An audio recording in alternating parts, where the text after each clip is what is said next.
Donald Trump called into Fox News shortly after Kamala's speech to give a reaction in what ended up being a rather awkward affair. So I've pulled the most noteworthy moments to share, analyze, and look over. She's trying to pull the youth vote, the Hispanic vote, the black vote back in her direction. Polls show that she's having some success in that at this point. So what are you going to do? What's your strategy to rebuild the momentum that you had with those voters?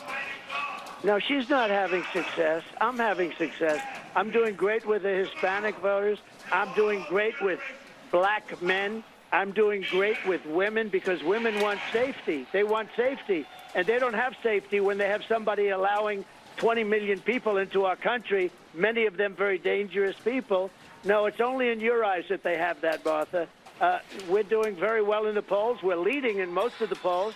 And in the swing states, we're leading in almost every one of them. Mr. President, let me interrupt. The auto workers are voting for me because you're not going to have an auto industry if she gets elected. This is narcissism at its finest. He can't admit when he's losing any ground ever. He has to just say he's winning. I mean, his move here is deny, deny, deny, even when the facts don't agree with him and it can be proven wrong with a simple search. Of course, MAGA is not going to do that search, but Trump is down in the average of polls, meaning he's down in most polls. Kamala has been surging, gaining ground in battleground states with the demographics Biden struggled to get or keep from where he wanted in 2020, and with younger voters especially. Auto workers have endorsed Kamala, but instead of ceding any ground, he's just like, no, I'm up in all polls. I'm up in all 50 states. And I'm sure that somewhere in his brain, his narcissistic self actually believes that as well. She didn't talk about crime. She didn't talk about 70% of our people are living in poverty. Now, this one's especially crazy because he's not even kind of trying to live in reality with it. 11.5% of Americans are in poverty. That's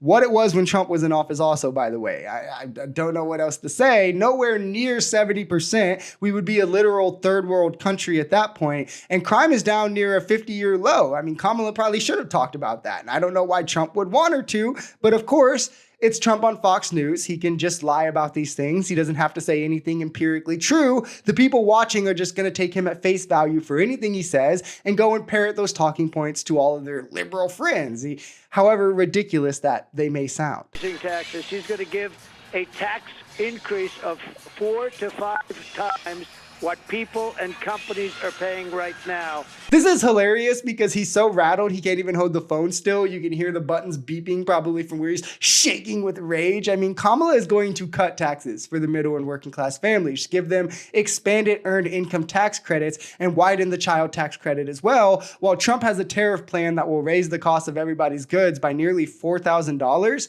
This is just a frail, angry, delusional old man who's been struggling since Kamala stepped in to find any footing to go after her as she continually surges. So he's pulling out his greatest tricks, which is lies and deception. Those are his greatest tricks. And he's hoping that they'll get him over again. But I personally don't think it'll be enough this time. Republicans in his camp are worried that it won't be enough. And come November, I think Trump is going to have to pay for all the damage that his last presidency caused when he gets blown out at the ballot box by the good guys.